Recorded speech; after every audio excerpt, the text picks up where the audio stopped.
Hi, my name is Robert French. My name is Vincent. My name is Kellyanne. My name is Ari. Hi, my name is Benjamin Donnelly and I'm taking part in a Mojo workshop at Cherbourg. Cherbourg Mojo is a brand new mobile journalism program that's accessible to people living in remote communities like ours, 250 kilometres northwest of Brisbane. Cherbourg is an isolated community, and Mojo is a great asset to that. It gives you great communication tools that stay within remote communities and give our younger generation a voice.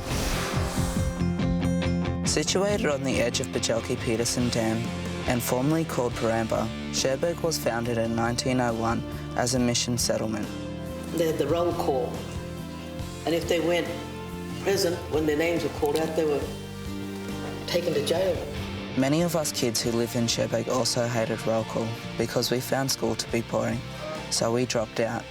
We don't go to jail for that, but we do miss out on our education, and that's a high price to pay. We weren't providing training that was exciting enough, that they would be motivated to come along and stay in literacy and numeracy training long enough that they would benefit from it. Keeping us at school by giving us real journalism and technical skills is what the Mojo project is all about. Adult literacy and numeracy needs to be relevant because adults need to see that they can use skills right here, right now. If you had like sprains or broken bones, they'd actually use the leaves to treat that. So we were thinking, how can we better provide for our Indigenous students? And one of our senior educational consultants had been to a conference where she was listening to Evo Burham. You'll do a voiceover, you'll do a piece to camera, you'll do some overlay, some actuality, you'll do an interview, and you put it all together. I think this could be the right mix. We've got traditional Indigenous education is about storytelling and very contemporary technology. Mojo provides literacy and numeracy training by providing media training right where it is needed in remote Indigenous communities like ours. Have you got a story to tell? Something Indigenous people have been asking for since the launch of AUSTAT in 1985. And the government rolled out these BRACS units, and they were meant to be able to make local content. Well, the problem was there wasn't enough training. And I'm taking part in a Mojo. We've actually tied this program, this Mojo program, with the TAFE. We are a group of Mojo trainees. So you get proper training and proper support, and that's the big difference. Mojo as a tool for creating a locally politicised voice in marginalised communities is really useful. There's powerful journalism skills and technologies enabling uploads from the most remote communities. But providing these skills and technologies is only a first step. Embedding them into education You can just start it at any time. is really critical. But for that to become a reality, Evo first had to train the trainers. Mojo's about citizen journalism, more than just citizen witness. Margaret is a local teacher from Narundjeri TAFE. Tim Fry and David LeMay are teachers from Toowoomba TAFE. Crucial to the program's success was DK and Angela, who were our local mentors. Christy Smith made up the team of trainee trainers. Just always give it a couple of seconds at the end. Eva knew from past Mojo workshops he'd run that for this to work, they all had to get the same training we Mojos would get. We all know, especially the people who are supporting them, that actually know how to do it. Oh, there's always the fear of maybe I won't be good enough, or, maybe, I don't know, there's a million of those ifs. So what we need to do is to use the grey handle at the end to get rid of that word so. This is the first time technology, most of it's gone over my head. Hit play. Editing is tricky. Another mob who'd heard about Mojo was a group of local elders who turned up to find out what all the fuss was about. Just a second, I'll be able to show it to you on the telly. Hi, my name is Chantel and I'm taking part in a Cherbourg Mojo program. And what we do is a multimedia storytelling program that targets young youth. We will give them the skill and technology to create their own local voice. And for that we use an iPhone 5. We put the iPhone into an MCAM light, a little enables you to pan and tilt smoothly. It's got a bit of weight to it. On top of that, we add a light, a rechargeable light. We also add a microphone into that. And that's our Mojo Kit 101, the basic Mojo Kit. I'm trying to get our children to learn because we didn't have that opportunity when we were going to school. To interview some of the elders or get the history of the ration shed. My name is Danielle and I am at the ration shed at Cherbourg to find out the history of this community. So they can absorb that and tell their children. The iPhone kit was a big hit, and like everyone, our aunties wanted to play with it. And when I went down to Brisbane, I was telling my auntie all about it. I said, Auntie, truly, your phone will go really good in it. The stories that go around the table at our house. That's good. So what about you, Liz? No. They could have yarned away all day, but there was still lots to be done. The ambulance driver asked Evo what he had for breakfast. Evo's Mojo program is focused exactly on what the aunties wanted and what we're really good at, storytelling. I think once we get the old people in working around the iPhones with us doing videos with them, I think it's going to become real great. That's exactly why I chose to focus on traditional storytelling for my first story, and one of our most important dances, the Quabbery. I'm on my way to the Bunya Mountains to film my first Mojo story. This story is being filmed on our people's dance, the Quabbery, which was carried out every 2 years when the Bunya fell and our neighbouring tribes came and gathered together. A lot of people look at Cherbourg's negatives. Not a lot of them look at the positives. And there are a lot of things to do around here, like the bush. We're surrounded by it.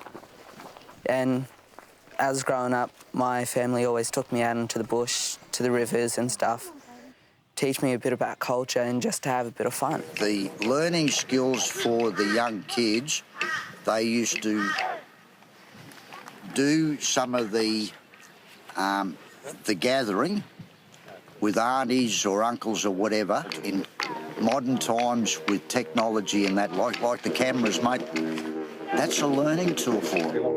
A tool that can help us create a journalistic skill base right here in our community. It gives a person a voice, but it also, that voice, if the person's really smart enough, they can use that voice to speak for their community, and they can put it all in films and videos, and they can take it to the news stations and whatnot, or they can put it up on the internet. It's exciting. Traditional Aboriginal education is storytelling. So to do that in the modern, using modern technology in the modern world is just a wonderful combination. An iPhone.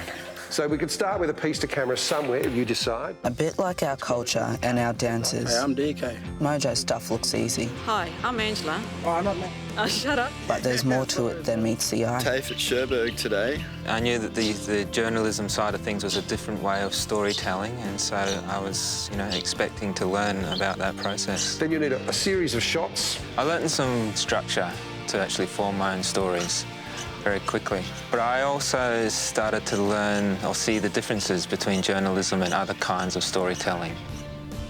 There's listening and storytelling skills, recording video and audio, and then arranging all that material into an edit. I feel like there's still I've got a lot more sort of practice to do. There's always a finite time for learning, and in my case, a finite time for teaching.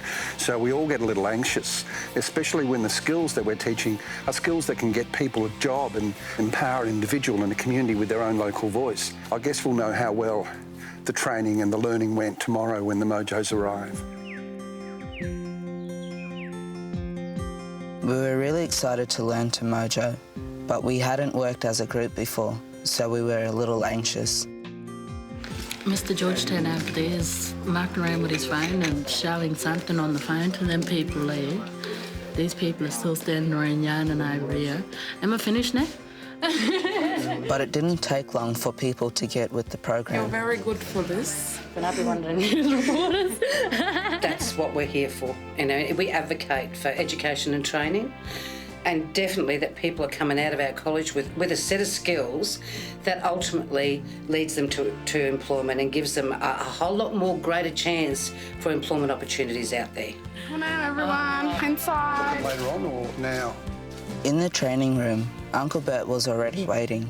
He must have got up at the crack of dawn, and he looked deadly serious. Get mobile phones back, please. We can't afford to be distracted while we're learning something. So welcome to country. In the tongue or the language of the Waka Waka people, I say to you, Wanjara. Wanjira mean welcome, or Wanjira mean good day. What does it mean? Hey, son, what does it mean? If I ask you a question, and someone over there giggles, you know what they're doing? They're being a clown, and they want you to be a clown too. So don't take notice of them. You turn your ear, You turn your ear off to them, and you learn and you be deadly. And the best thing about learning, is using this ear. Bina. Bina is your ear. And journalism really is about, listening. Listening. Like a lot of you here, you've missed a lot of schooling. So catch up to it now while you've got the opportunity. Ask me to write an answer to something, you know what I'm going to say? What do I have to do that for? Because I mightn't be able to do it. But you guys, you're going to have someone within this Mojo program, teaching you. So grab the opportunity while you can, Grab the opportunity. And please, don't be shy. Like you told us from the start, maybe one day someone will come look at our stories and want us to work from. And then when we make it big, then yeah, we can turn around and put it all out there.